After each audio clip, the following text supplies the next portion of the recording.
Hello, everybody. Welcome to our startup showcase. This is one of my favorite things to do with Measure of Music because I love showcasing music and tech startups.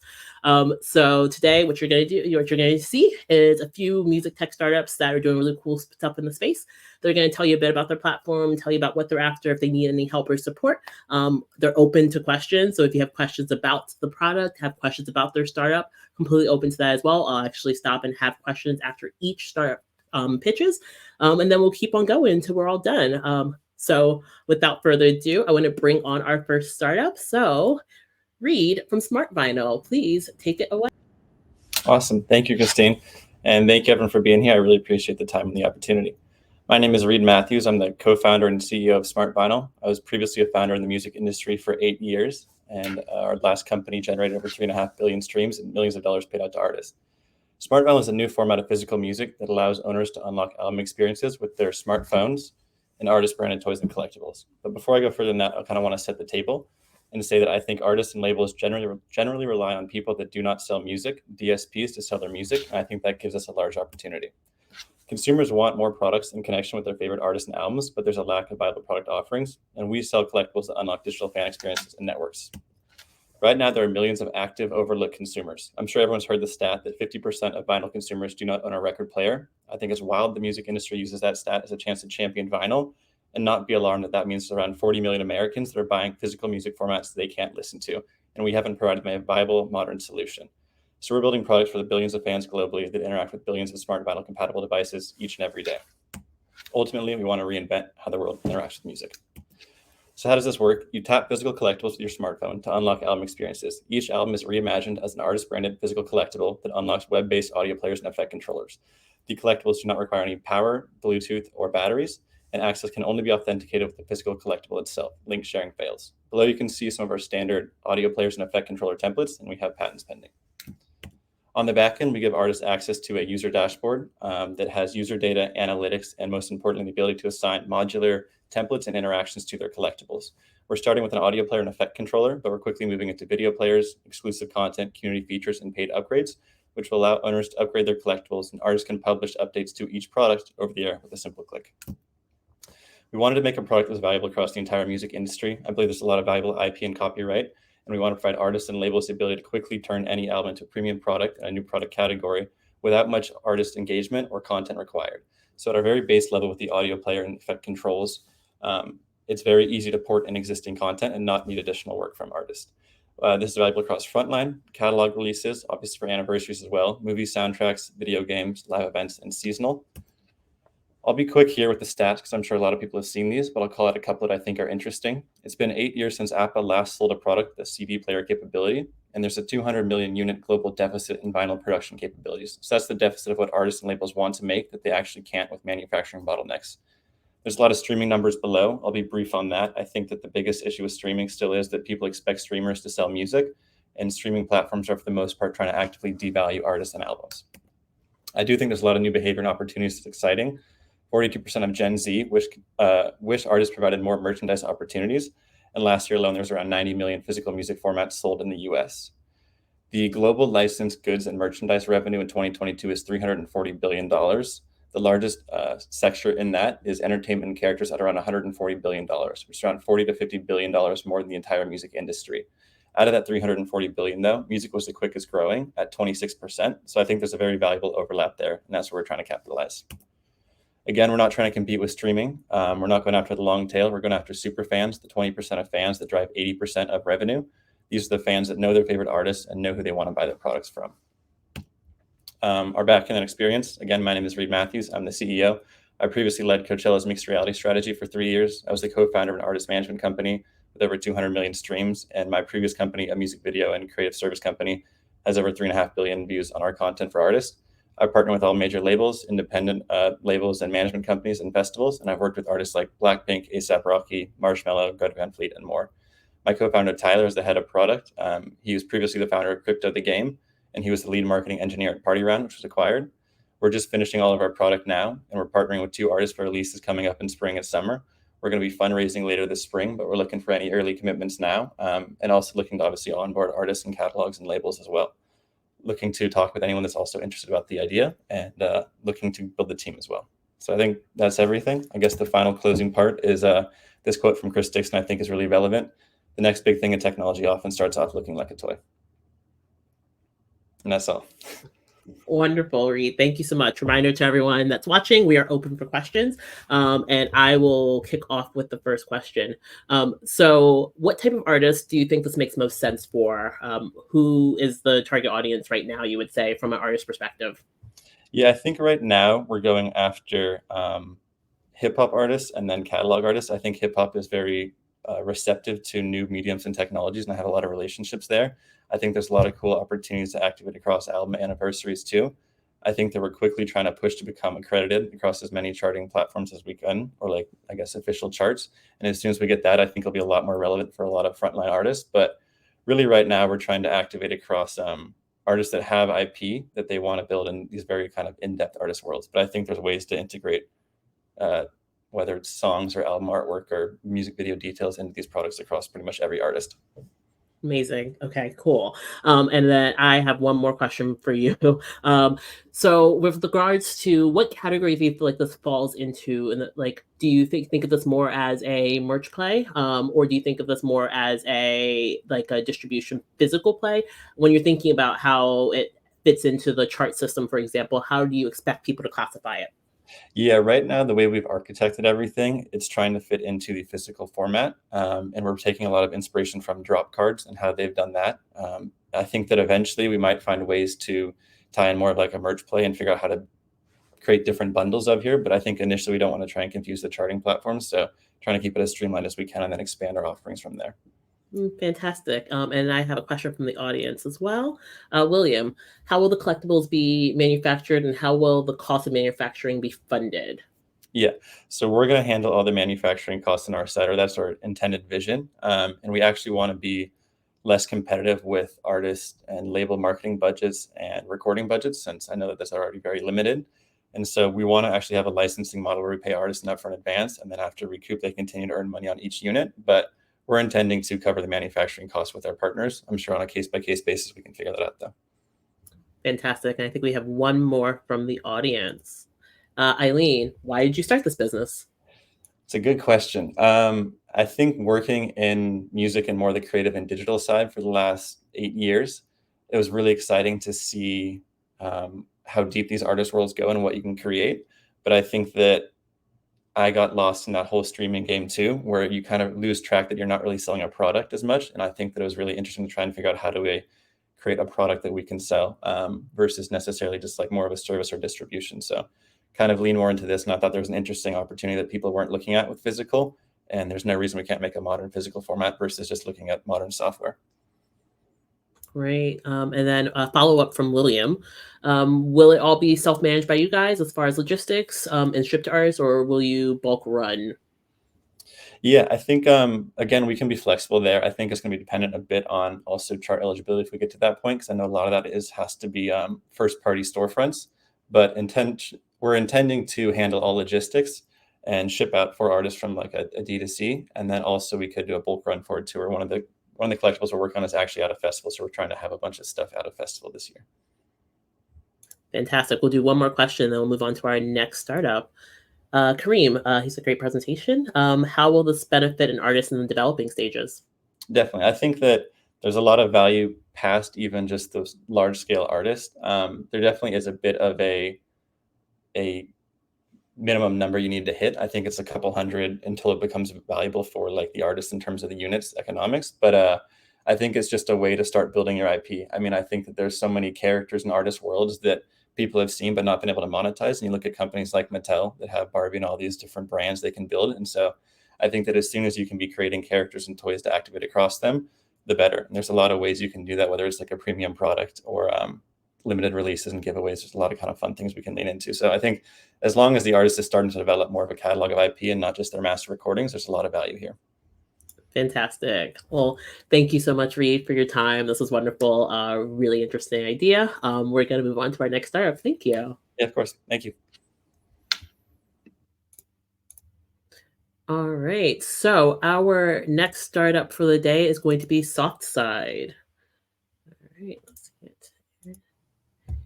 Here we go. Go ahead. Hello. Okay, so if you see me looking over here, it's because I have another screen that I'm looking at as I present here. So hi, everyone. Thank you, Measure of Music, for having us today. My name is Erin Singleton. I'm the founder of Southside.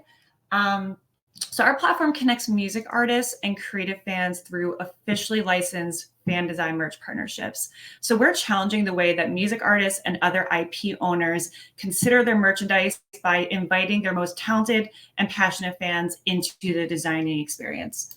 So a little bit about me. I'm the founder and CEO. Previously, I spent some time in the major talent agency world at Wasserman CAA. I briefly did some A&R at Mom and Pop. I booked a lot of concerts for a lot of artists. And oftentimes I would see fans in the crowds of our client shows wearing t-shirts that were not the band's merch. So it's not official. It's usually fan made. Sometimes it's completely counterfeit. But the end thing is that it's not merch that the music artists make revenue from. Their official merch exists in 3 places, right? So you have the artist website, you have the tour. Maybe if you're lucky, you have a brand deal with an Urban Outfitters. That's way less common. So really, we're looking at 2 places, and everything else that you're seeing is likely considered bootleg. Excuse me.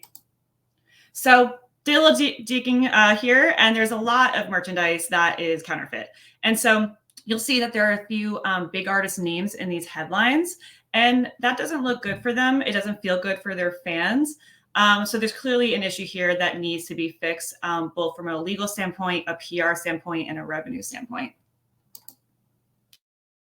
So simultaneously, merch is becoming a very important revenue stream for music artists. So shockingly, the average musician makes 16 times more in concert in gross merch sales than a year's worth of streaming royalties. Furthermore, only 0.4% of music artists who are on streaming platforms actually earn a sustainable living from streaming. So that makes merch a critical revenue stream to both protect and to maximize. Furthermore, the licensed music merch market is exploding. So we're expecting it to see a $13 billion this year with a 27% year-over-year growth. But simultaneously, the counterfeit merch market is growing as well. So the average music artist sees 5,000 trademark violation flaggings per day. So here's just a glance at some of the bootleg merch that exists on Etsy.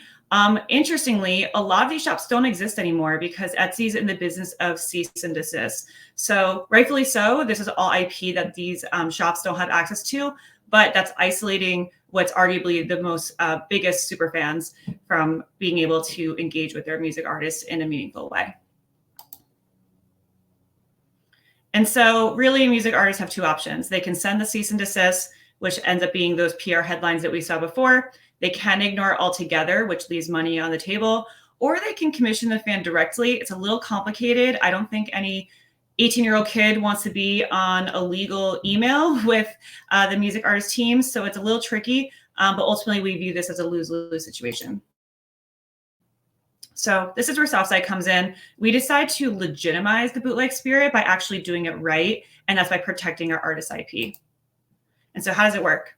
So we initially started drop style. So we basically would do these 1-month drops. The music artists would have a call of action on their social media, asking their fans to design the merch. It led to hundreds of fan art submissions, and we generated $20K in gross revenue in our first month of sales while fully bootstrapped. Then we realized we should expand. So here we are now. This is coming later this year. Southside will be transforming into a SaaS platform. So fans will be able to build merchandise directly on the platform. The music artist teams will have a backend where they can fully control the designs, approve, deny, ask for edit requests. They'll control the royalty splits, view their sales data, and we will have a marketplace and many more features. So here's what we're currently focusing on. We are looking to add artists onto the platform. So for the beta, it will be invite only. We currently have some partnerships in motion, and we will be needing more as we continue going. We are going to start looking for some pre-seed funding to support that rollout. And then we're always open to any strategic advisors who really resonate with what we're building and who perhaps want to help guide our long-term goals. So thank you. Here's my contact info if you want to do a little QR code that leads to my LinkedIn, but I'm open to all questions and conversations. Thank you so much, Erin. I love this idea. And I saw someone in the chat said, first of all, seems like a good match to collab with SmartVine, which I love. Yeah, One of the for sure. I reasons thought why the same thing. Yeah. I'll make sure you guys get connected after this. Yeah, One of the reasons why I brought you guys on is this year, Measure Music has a really big focus on artist development and how we can help Mhm. artists more. That's why we're also doing the Artist Project this year and the Artist Career Fair this year. So there's a lot going on. So thank you, first of all, for that. Let's kick off with questions. William has the first question here. Will the fan own the rights to the design or co-own with the artist in return for access and promotion of the design with the artist? So the music artist does retain the ownership to the IP. That's something that's extremely important to the artists that we've talked to be on the platform in the first place. That being said, we do have terms that protect the fans. So for example, if a music artist had a best-selling item that they want to bring on tour, they can't just print in an order and not compensate that fan. So we do have terms that will make sure that the fan is always adequately compensated. If they have designs that are not selected, they own the IP to that. They can do whatever they want. If they end up going on Etsy, we can't please Etsy. But with anything that's accepted on Softside, it does, it goes to the artist for ownership. Fantastic. And I have a question before I go into the next question. What is the current structure of your audience? Is it like a wide volume of fans with a few artists that you're working with? Is that how it's currently how that's currently structured? Yeah, so our first partnership actually had, we only worked with 4 or 5 emerging artists to test the concept, and we ended up getting hundreds of submissions, which was a great first network of fans who were interested in being involved with this. We ended up doing focus groups as well with hundreds of fans around the world. So we do have a great database of fans who are like ready to be on this platform as soon as it's ready. And now we're actually reversing it and talking to a lot of people from my old network at the agency and label to have their artists on this platform. So now we're kind of simultaneously focusing on both. Amazing. And I think someone asked, I guess you can talk a bit more about this here. The benefits to the fan designer. Obviously, we talked a bit about the monetary component. Yeah. You can talk through a bit more about what this looks like for them. Yeah. So when we ran focus groups with fans, they were really eager for something like this because their shops on platforms like Redbubble and Etsy and even TikTok are being pulled down. So they don't really feel like they have a home per se for fan merch. So they like that they know that the artist is giving that stamp of approval that they can't get anywhere else. And they're also that's gonna naturally lead to more sales because the artist will be promoting it on their website and so forth. So they're getting that approval from the artist. They're getting that extra marketing. A lot of fans right now are making their own Shopify sites because they don't feel like they have a place where they can sell their merch, but they're struggling with sales because they're lacking that discovery that you do see in Etsy.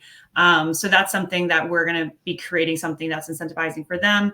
And they'll also have what we're calling portfolios, so they can build out examples of past work that they've made, dream collaborators they love to work with, and an artist can actually do an inbound request to work with them if they stumble upon their profile and like what they see. So there will be two-way requests for work. So it's just a fan engagement tool for both the music artist and the designer. Fantastic. I love that. And you're just getting a lot of love in the comments here as well. Sorry, there was another question I had. Oh no, I have lost it. My God. So I was going to ask, I've lost it. Let's see, I'm just gonna look through the comments here. So anything else going to pop up while I'm thinking about what my question was.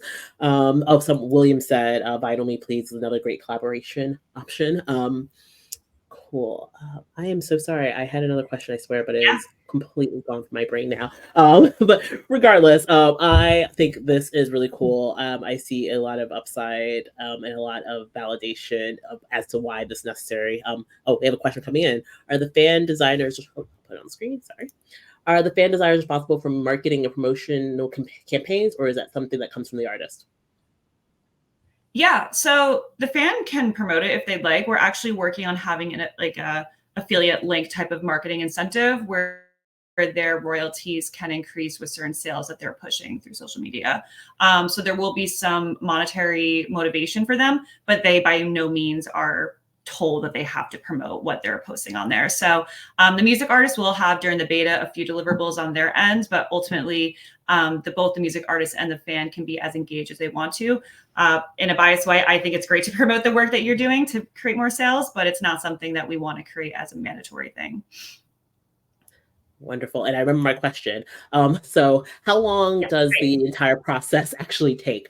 So from when a fan like submits a design, when the artist approves, whatever it Mhm. might be, what does that timeline actually look like? Yeah, so the reason that we're expanding now is because before my answer was it took too long. So like we were doing things as brand partnerships in a way where we would be working with the artists, having this call to fans to send designs. We were like working with the artists to figure out our favorites. From front to end, it was about 2 months, which was way too long. Now that we're doing it as a SaaS platform where anyone can join, anyone has that backend access to immediately start approving and to be able to list it into our marketplace. Now it can happen as soon as a day. So there will be an ever-present store of merchandise, an ever-present portfolio of fans who are ready to design merch with their artists. There will be some other commissioning that we're adding in so that fans who don't want to create something from scratch to be considered can. So showing past work to be selected. But yeah, everything can happen simultaneously in a day by having more advanced tech than we did in our previous campaigns. Fantastic. I love that. One of the things I always say to startups is that if you aren't moving fast, there's no reason why a big company wants to work with you. So that's a great answer. I think we'll have time for maybe two more questions. Is it only specific to Yeah. apparel, or can fans design posters, data books, specialized artwork, etc.? Yeah, so right now we are focusing on apparel to keep it niche, to understand that the features that fans and artists both like, don't like, really making sure the platform is as perfected as it could be. And then we'll start expanding based off of feedback into other like trinkety type of things, posters, stickers, etc. So for now in the beta, it will be mostly like hoodies, t-shirts, long sleeve shirts, etc. But we do plan to expand that. Fantastic. Cool. Let's do one more question. Here we go. Are there long-term collaboration opportunities for the fan designers? Yes. So based off of the feedback that we had when we talked to fans, they really like that there is this two-way requests that the music artist teams could have in the app. So that is all in app. Licensing terms are done. They don't have to be on an intimidating email with a legal team. So we see fans, or we're really calling them creators, being as in demand on this platform as some of the music artists that they're submitting for. So by being able to build out their portfolio with, hey, here's my work, here's the mediums I work in, here's the music artists I love, like the genres I want to design for, eventually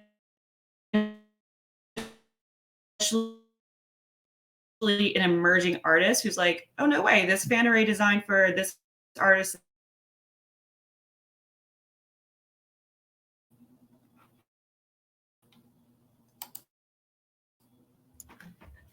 Fantastic. Wonderful. Well, thank you so much. I love the questions. I love the idea. Really appreciate it. So thank you, Erin. I'll make sure you get connected with the other startups. And I'm going to move on to our final startup. Yeah. Our last startup is called Mage. And thank you, Erin.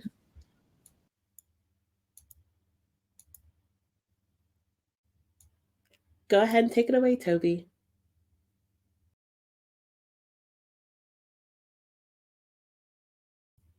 Toby, you're on mute. Oh yeah, I was muted. Hi, Kristen. Thanks, Kristen, for this. Hi, everyone. My name is Toby Badamosi. I'm building a company called Mage. What we do is we offer revenue-based financing for creative businesses. And the problem we're trying to solve really is the problem of access to working capital. We know that artists earn majorly from two major streams, which is you earn from platforms or you earn from off platforms. Your platform earnings includes things like your streams, and off platform includes things like brand deals, selling merch, and all these other channels. But the problem is it takes a bit of time for you to get money you've earned already. Take for example, if I get a stream from Spotify, from the point my song is streamed to when the money gets into my bank account, it takes about 3 months. And for us, we see this as a problem because it stops artists from getting access to their funds to create more and even to promote existing projects, which is why we decided to solve this problem by linking these creative businesses and these artists to lenders. And how we do it is we first solve the problem of underwriting, saying, how can we ensure that these people pay money that they are advanced?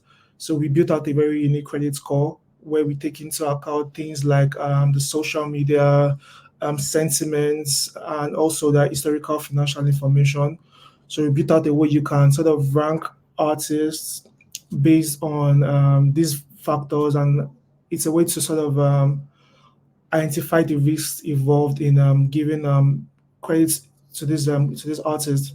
Also, we work on directly integrating into these platforms that these artists and sort of like reduce the risk and also make it easy for us to collect the money we advance to them. And for the lenders, we work with banks, we work with also lenders, and also some personal people can also send money into our funds, which will give them a yearly return of around 20 to 30%. And we are really focused on the entire creative space, starting with the music industry. And it's actually quite a large space. If you look at just Spotify, where in 2022, 200K artists and over 1.2 billion, 12.3 billion rather.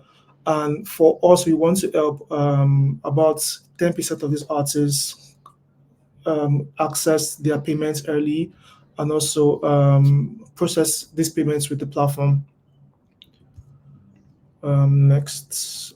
All right, yeah. So how we make money really, it's interest in every advance we give out to these creatives. We usually charge around 5%, but it can also go lesser based on our risk and calculation, and also based on the relationship with these creative businesses. And for us, the journey is really three-phased. So right now, we are focused on helping these creative businesses access this short-term financing. The next phase will be direct integrations into creative platforms like the DistroKid, where artists can request advances directly from DistroKid or whatever platform they use, and then we are the source of funds to these creative businesses. And the final stage for us will be infrastructure, where we build out APIs and more that banks and other platforms can use to advance credits to these creative businesses. And a bit about me, I've spent over a decade in the music industry. I was a music producer, worked with artists like Mr. Easy, Sean Tizul, and the rest before switching to the business side of things. I've led agencies, worked with over 60 creative projects. My last professional experience, I led expansion and products at an operation at the company called Vendis, which is a YC-backed startup. And my co-founder is an engineering wizard. We've built and exited two previous creator platforms. One is Influenced by Us, which is an influencer marketing platform. And second is Espanometra, which is a platform for producers to sell their beats. And that's all from my side. I think, yeah. Thank you. Thank you so much. So first of all, I love the idea of credit scoring around, not non-common attributes. I think that's a really interesting way to approach things. How did you come up with that as a concept? Why did you feel it was necessary to build out a scoring model that's not normally how banks approach things? Oh yeah, so I mean, we got this idea from the first company we built, Influence Power. So it was a way to allow brands to book influencers. So we needed a way to categorize these brands to make it easy for them. So a brand, take for example, MCN could come on the platform and say, I need influencers that fit this range. So with this credit score, with this score that we built, and it was easy to do that. So we took out that same idea and then begin to add more information to it, like the historical financial information and more things. So this made it more robust, and we think solved this problem for this particular use case. Fantastic. And then we have a question from the audience. Here we go. This is super helpful. How are deals constructed for artists in the developing stage? Like, would an artist just starting out be able to get funding? Right now, for it, you have to request for funding, and then you plug in, you sign up on a platform and also send your financial information. Usually we plug into your social media, your distribution platform, mostly DistroKid, because I'm currently in Lagos, Nigeria. Most people here use most independent artists use DistroKid. So we plug into your DistroKid, your social media, and we're able to calculate if you are if you fit the criteria for these advances. And also to add to that, apart from giving these credits, artists just use us to also run their financial operations. So you can receive funds, create invoices, and do everything that you need to run your finances. Fantastic. Well, that's very cool. Can you talk more about that? So, I guess this an additional piece or component is that you also can manage financials. Are you aggregating together various sources of financials? How are people kind of using it for that as well? Currently, I mean, the first thing we built, because we know we want to build a credit infrastructure, we had to build a way to collect these monies in the first place. So the first thing we built was sort of a bank. I don't like using the term, but we built like a banking infrastructure at the very beginning. So artists and businesses use us. They have account numbers in USD and NGN, so they use it to collect payments from clients all over the world. And they also can create invoices to bill clients and also get paid directly from this. So on a very basic, we have that infrastructure built out, and then we begin to layer on the credits aspect of things. So which means we have access to your information already from what you're earning, because you basically earn on the platform, and then we layer on credit on top of it. Fantastic. I love that. That's a good pipeline, basically, to get people from not necessarily in the loan space to being in that space. That's really cool. William had a question. There's royalty advanced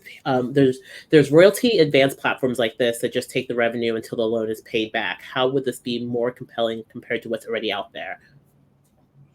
Yes, I mean, so for us, we're focused more on building this the credit infrastructure, so building this credit scoring that more banks can plug into, as opposed to a bit spread that just gives the money based on. I mean, to say it's very similar to a bit bread, but for us, it's just more of building this entire infrastructure, the data that more financial companies can plug into. Great. And I guess one thing that I would presume is if you're based in Nigeria, I imagine you have a core focus in Africa as a whole, at least West Africa. Is that the case? Yes, exactly. Africa is our core focus now. And generally, having worked internationally, that's not often a space that every company is willing to play in. So I think you also have that advantage there, I presume. Yes, exactly. Fantastic. I think that's all for questions. So Kareem asked, what's the best way to get in touch with you? I think Christine can, Okay. yeah, Yeah, I can share. What I will do afterwards, and Aaron, hopefully it's okay as well. I'll drop a note to people about your LinkedIn, so they can reach out and connect if they have more questions and things like that. Great. Thank you. Fantastic. Amazing. Well, thank you so much. Thank you to our startups. Really, really appreciate it. I hope you guys had a good time. Our fourth startup, unfortunately, wasn't able to make it. So we are wrapping up. For those in here right now, our networking expo is still going on. So it's about to open up for the general public. So you're welcome to join there. Or next up is our analytics and Afrobeats session hands-on workshop. So you can join here on the main stage if that's what you prefer to do. And again, big thank you to our startups. Really, really appreciate it. Check them out. There's links on the website, on our conference website, to check out more about the startups. So make sure you check that out if you're curious. And I'll make sure you guys all get the information about the startups as well. Great. All right. Thank you everyone so much. Thank you, Aaron. Thank you, Toby. Have a great day, guys.